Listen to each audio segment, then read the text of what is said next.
Again, our ancestors... Again, it's not Right. throwing tradition away, Exactly. but it's just to reinterpret it very deeply in its real meaning, its original deep meaning. Exactly, and it's meaning for us today, you know. And isn't this what theologians have always tried to do, you know? I would have other questions, but just one more, I think, for our listeners. You're a theologian, and the word God didn't come up very much in this conversation. So what is about that, and what is this idea of panentheism that circulates in your books? Circulates in my book. First of all, God is our experience of God. God is about experience. And the word has been so overused that I like Meister Eckhart's prayer when he says, I pray God to rid me of God. It's a very radical prayer, but it's important. Like in my country, we have in our coins and dollar bills and MX missiles stamped, in God we trust, in God we trust. Yeah, right, sure. No, it's in Wall Street that we trust. So God can be manipulated so easily for political jargon and power trips. So we have to kind of give God a break, time out, and a recess. So we have to let the word, maybe we have to let the word God go for a couple of generations and get back to the experience, because that's what God is. God is an experience of beauty. God is an experience of joy. God is an experience of union and communion. God is an experience of justice. Thomas Aquinas says God is pulcherimus, the most beautiful being in the universe, and every being participates in that divine beauty. And Aquinas says God is justitissimus, you know, the most just, and Christ is justitia, justice itself.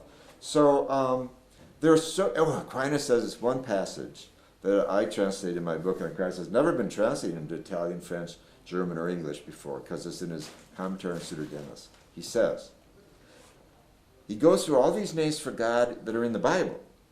Rock, sun, wind, all these objects. And then he says, every being in the universe is a name for God. And no being is a name for God. Via positiva, every being. And no being.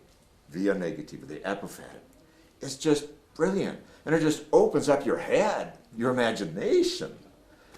Every being is a name for God. And yet no being. So I think that nails it. And again, he's Italian, Aquinas. Now, let me say, I love Aquinas. I don't love Thomas. I think Thomas have killed Aquinas practically. They've made him a cadaver. They put him on a platter and sucked his blood out. And but there's so much there that's brilliant, absolutely brilliant. He's one of the great geniuses of the entire human race. And I'm excited whenever I'm in Italy, because Aquinas comes through me a lot when I talk to Italians, because I recognize he was dealing with the issues, today's issues, same issues of matter versus spirit, and how you know, the sacredness of matter and therefore the earth and so forth. Yesterday you talked that the night before writing the 95 thesis, you asked for a drill.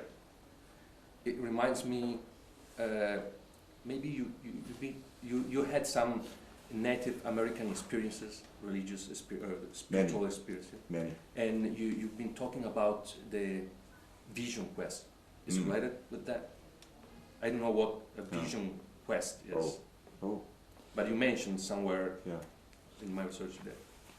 Well, a vision quest is a practice where you go out, you fast, and you go out maybe for 3 days and 3 nights fasting, and you go into the wilderness, the woods. I did mine in a woods on a mountain side, and you create a very little space by putting a tiny string around it with prayer flags on it that you make. So it's a very centering experience to make 150 of these little prayer flags. A little piece of cloth with tobacco inside of it, you wrap it up, string, and then you put it on this larger string. So you're confined in this space, a little bigger than a coffin maybe, and for 3 days and 3 nights. Say, for me, it actually was one long night and a day, and you pray all night and you try to stay awake, and for me, the Vision Quest was stunning. I write about it in my autobiography, but let me just say in a nutshell that the whole woods came alive, and plants became animals, translucent. They were bright green, and I saw dinosaurs and bears and snakes and eagles and polar bears, and it was complete via positiva for most of the night. But then it shifted to via negativa, and on the ground around me I saw masks of real distorted, angry, méchant, the French would say, wicked faces. And it was very dark and scary. And then by the time the sun came up and I was exhausted and everything. But you pray and you dance and so forth. Well, when they took me off, they call it coming off the mountain. So you go back and you have a sweat lodge. You go through a sweat lodge, and then there's a banquet. And see, many people are praying for you while you're on the mountain getting a vision. It's a vision quest to find your role. This is a rite of passage they do with young men and women, especially the men in Native societies. And they say if you do not have this vision quest, you cannot come back to the community without a vision. We're all here for a vocation. We're on the planet to do something, and you have to get it in prayer. And if you don't get it there, don't come back until you have it. This is very important information for moving from an adolescent to being an adult. And they do that when you are 14 years old? That's right. As an initiation? That's right, 13 or 14, yeah. Mm-hmm. So anyway, my director, the Bakosos, the Lakota teacher, he said to me, all those animals that visited you once lived on this land. They're spirits of the animals who lived on the land. They are coming to support you, he said. I have goosebumps right now. Because many humans will not support your work. The church may not support your work, but they are supporting your work. And, that's meant a lot to me. At times, it's been necessary to remember that vision quest. And I took the vision quest right after Ratzinger. I went silent for a year when Ratzinger silenced me. So the first thing I did, because there was a lot of press and press conferences and hullabaloo, a lot of pressure, the first thing I did was take the vision quest. And it was marvelous for me. It was very energizing. I've run on that energy for a long time. But the thing about a dream is simpler than that. Anyone can ask for a dream. And notice I got one. If I can get one, anyone can get one. Again, though, this is Native American practice to share your dreams every morning. You see, again, in the West, some people will say things like, oh, I don't dream, or something. That's foolish. That means you don't go very deep into yourself. But again, among indigenous people, the idea is that you share the dream every morning because the spirit world visits you when your defenses are down, like when you're sleeping. And you travel sometimes when you sleep. You go places, so you have something to give back to the community. But asking for a dream, I don't do that often, but I was pretty desperate at that time because I really wasn't sure what to do. And I got a pretty imaginative answer, I think. Let me say one more thing about ions, which I respect very much, because, of course, they're located in California, near where I live, so I've been to their place. I've done some workshops with them and conferences, and I respect them. And some of my students are very much involved with ions. But I just want to remind people that Mitchell, the founder of ions, was an astronaut. Yeah. And like many astronauts I've talked to, he had a mystical experience up in the sky. And that's so important that awe and wonder is what changed his life. And I like to tell people that it cost about $42 million to send a jet fighter pilot into the sky so he'll have a mystical experience and come back. And I mean, there has to be a cheaper way of doing this, of getting men into their sense of mysticism again. And of course, there are a lot cheaper ways, such as meditation and all the rest, and learning from science how awesome our existence is. But I think it's very significant, not just astronauts, but cosmonauts, the Russians too. have had mystical experiences up there that were not part of their technological training as a cosmonaut or astronaut. So I just think that's very important to remember, that ions began with a mystical experience in space. Looking at the Earth. Looking back at the Earth and the silence of space and the darkness of space, and then the jewel, the lit jewel called the Earth against the darkness. That's so much of the mystical experience that these people have brought back.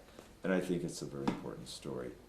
Although I think an equally important story, I'll end with this, is a picture I saw just a few weeks ago on the internet. As you know, this we sent this I can call it Sputnik, this machine in spaceship, right? And it's now literally has left our galaxy. But it looked back and it took a picture, and there's a speck that scientists tell us, there's a little arrow in this picture, photograph. This is Earth. See, we're just a speck in terms of the whole picture of just one galaxy. You see, I think that's equally an important picture to the picture of Earth from the moon and so forth, because it is telling us again not how small we are, but how special we are. How this tiny speck has the intelligence to send a little machine out and take a picture of ourselves at such a distance. And, I think it is to humble us at the same time, to realize what a tiny speck of beauty we live on called Earth. And isn't this enough to put our weapons away? And, we're spending $39,000 a second on military in the world today. It's crazy. Let's put our weapons away and solve our problems. Duh. Isn't that what healthy religion is about? Turn the swords into plowshares, the missiles into plowshares. So I think that picture is very iconic, and it should be everywhere, because it tells us of, yes, the humility of our existence, but also it reinforces the beauty and the wonder that we have such a delicious planet to live on. Okay, thank you very much. Thank you. Thank you very much. Thank you very much, Thank you. Gianluigi. Thank you for Torino Spirituality, Thank you for which let us use the space and invited you. Indeed. On the main piece of the Italian tour, and we hope to have you again with us very soon. Thank you. Thank you for the work IONS is doing in Italy.